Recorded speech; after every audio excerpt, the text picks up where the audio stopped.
Imagine for a moment that Germany had never existed. No world wars, no Nazi atrocities, no Cold War division, no reunification, and definitely no Oktoberfest. Just a bunch of independent kingdoms, duchies, and states minding their own business across the European continent. Now, if you've even living under a rock or have somehow managed to avoid learning even the most basic elements of European history, this is not how things went down. See, at one point, Europe's current largest country by area and population did indeed start off as a loose collection of mostly small, fragmented states, and a single war led to its unification as we know it today. Today we look back at that event. Before Germany was a powerful nation, it was just a patchwork of kingdoms and states. But one war changed everything. The Franco-Prussian War of 1870 to 1871. This war didn't just redraw borders, it created a nation. So let's get started with our first. Why did France go to war with Prussia? Well, this is where the famous quote, "God made the world, but the devil made the map," comes into play. Look, Europe during the early 1800s was a powder keg of conflicting interests. And as we've explained before, there were countless small and large kingdoms that dotted the area that we now call Germany. The dominant power in Western Europe was undoubtedly Great Britain, which held the seas and possessed an impressive colonial empire. But on land, Russia, Austria, and soon-to-be Italy dominated continental Europe. In fact, after defeating Napoleon at Waterloo, the victorious powers redrew the map of Europe, crowning the very same Napoleon's nephew, Napoleon III, as the new ruler of France. His cousin, Victor Emmanuel II, became king of a newly formed and still divided Italy. And over in Germany, the balance of power was slightly altered as Austria gained some territories in northern Italy.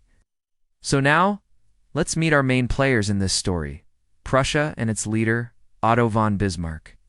Bismarck was a brilliant but controversial statesman who played a key role in unifying Germany.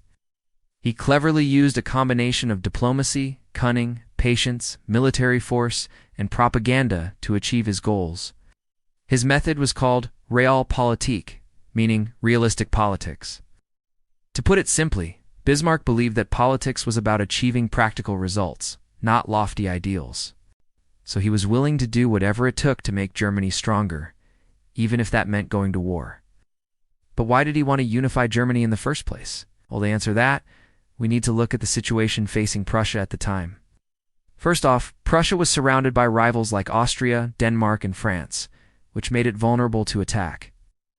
Plus, it was lagging behind other European powers in terms of industry, population, and wealth. So Bismarck knew that to protect Prussia and improve its position in Europe, he needed to unite all the fragmented German states under Prussian leadership. Second, he saw an opportunity to do this after the failed revolutions of 1848. These revolutions across Europe, including Germany, had aimed to end monarchical rule and establish republics, but they were ultimately crushed. However, they did leave behind a desire for national unity among many Germans. Bismarck realized he could use this sentiment to his advantage by promising to create a unified German state that would protect and represent the interests of all Germans. And finally, Bismarck believed that a strong and unified Germany would help balance the power of the other great European powers like Britain, Russia, and Austria. He envisioned a Germany that would be a major player on the continent and capable of defending itself against any potential threat. As for France, well, they weren't too keen on the idea of a powerful unified Germany on their border. Why? Because it would be a potential rival for French interests and influence in Europe. Also, Napoleon III, the Emperor of France, was kind of insecure about his rule. He was the nephew of the infamous Napoleon Bonaparte, who had been defeated by a coalition of European powers including Russia and Prussia.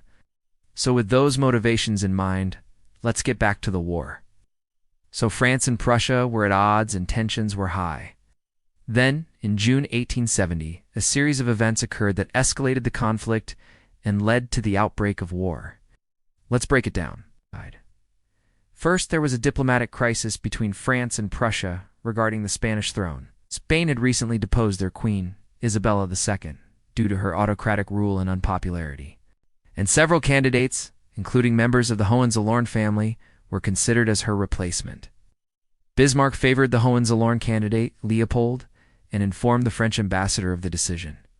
However, he also deliberately leaked this information to the press, knowing it would provoke the French. Sure enough, Napoleon III demanded that Leopold withdraw his candidacy and threatened military action if he did not comply. Bismarck responded by supporting Leopold's candidacy even further, enraging the French. The situation became increasingly tense, and on July, when the French ambassador confronted the Prussian king about the issue, a heated argument ensued. The ambassador insulted the king and his family, leading to a physical altercation. The next day, France declared war on Prussia. With France now in the mix, the war was on. During the war, Prussia and its allies crushed the French army with speed and discipline, showcasing the effectiveness of their military strategies and tactics. On September 2nd, the Prussian army, under the command of Helmuth von Moltke, decisively defeated the French forces led by General MacMahon in the Battle of Sedan. This humiliating defeat resulted in the capture of Napoleon III and a significant portion of the French army. As news of the French emperor's capture spread, rebellions broke out across France. Paris, the last remaining stronghold of resistance, fell on January after a siege of 108 days. The terms of surrender granted amnesty to the defenders and allowed the remaining troops to lay down their arms. Now, here's where the rubber meets the road. On January 1871, the German Empire was proclaimed in the very same palace where the French monarchy had once held court. King Wilhelm I of Prussia was proclaimed the first German emperor. The new German Empire consisted of 250 regions, big and small, stretching from the North Sea to the Swiss border.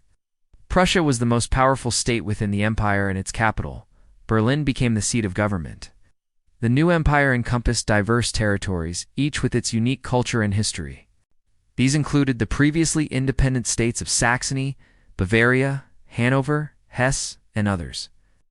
The unification of Germany significantly impacted the balance of power in Europe. The newly formed German Empire became the second largest state on the continent after Russia, both in terms of population and territory. So what did Germany gain from winning the war? Well, the Franco-Prussian War brought about significant territorial gains for Germany. First and foremost, it acquired the region of Alsace and part of Lorraine from France. This acquisition not only expanded Germany's territory, but also provided valuable resources and strategic depth. Additionally, Germany received further territorial adjustments, including the annexation of the southern portion of Schleswig-Holstein from Denmark and the acquisition of areas such as Luxembourg and parts of the Dutch province of Limburg. These territorial changes solidified German control over key strategic locations and contributed to the overall growth and stability of the new German Empire. Now, while these territorial acquisitions marked notable gains for Germany, it's important to acknowledge the impact on France. The loss of Alsace-Lorraine was a significant blow to French pride and national identity. It left a lasting sense of bitterness and resentment, which would have repercussions in future conflicts. And that's why France lost the war. There are several key factors that contributed to France's defeat in the Franco-Prussian War. One of the primary reasons was the weakness of the French army. Despite being larger in size, the French army was plagued by low morale, outdated tactics, and a lack of training. This was in stark contrast to the highly disciplined and efficient Prussian army, which had undergone significant reforms and modernization under the leadership of Helmuth von Moltke. The Prussian military's superiority in tactics, strategy, and overall effectiveness proved decisive on the battlefield. Another critical factor was the superior military organization and logistics of the Germans. They had a well-developed system of railways that enabled them to move troops and resources quickly across the empire. This logistical advantage allowed them to concentrate their forces effectively and sustain their military operations, whereas the French struggled with inadequate transportation and supply networks. Moreover, diplomatic blunders by the French leadership played a role in their defeat. Emperor Napoleon III's miscalculations and aggressive foreign policy, particularly regarding the Spanish succession crisis, escalated tensions with Prussia, leading to the outbreak of war. His failure to form effective alliances and secure support from other European powers also contributed to France's isolation during the conflict. Finally, internal divisions within France hindered their ability to mount an effective defense. The rapid collapse of the government and the outbreak of civil unrest in Paris diverted the nation's focus away from the war effort.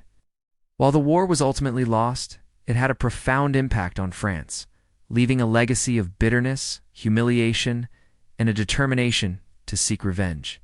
The loss of Alsace-Lorraine and the perceived weakness demonstrated by their defeat fueled a desire for retribution and a quest to restore French prestige on the European stage. Okay, so to wrap things up, the Franco-Prussian War was a pivotal moment in European history. The war led to the unification of Germany under Prussian leadership, reshaping the political landscape of the continent. The emergence of a powerful, unified Germany challenged the existing balance of power, setting the stage for future conflicts. Meanwhile, France suffered a humiliating defeat, losing territory and prestige. The war's consequences extended far beyond the immediate aftermath. The rise of German nationalism and the growing tensions between France and Germany would have profound implications for the 20th century, culminating in devastating world wars. The Franco-Prussian War serves as a reminder of the complexities of international relations and the lasting impact of war on the course of history. Now, if you want to learn more about how Germany fared during the First World War, we've already covered that extensively. So please click here to start watching that video. And as always, thanks for watching.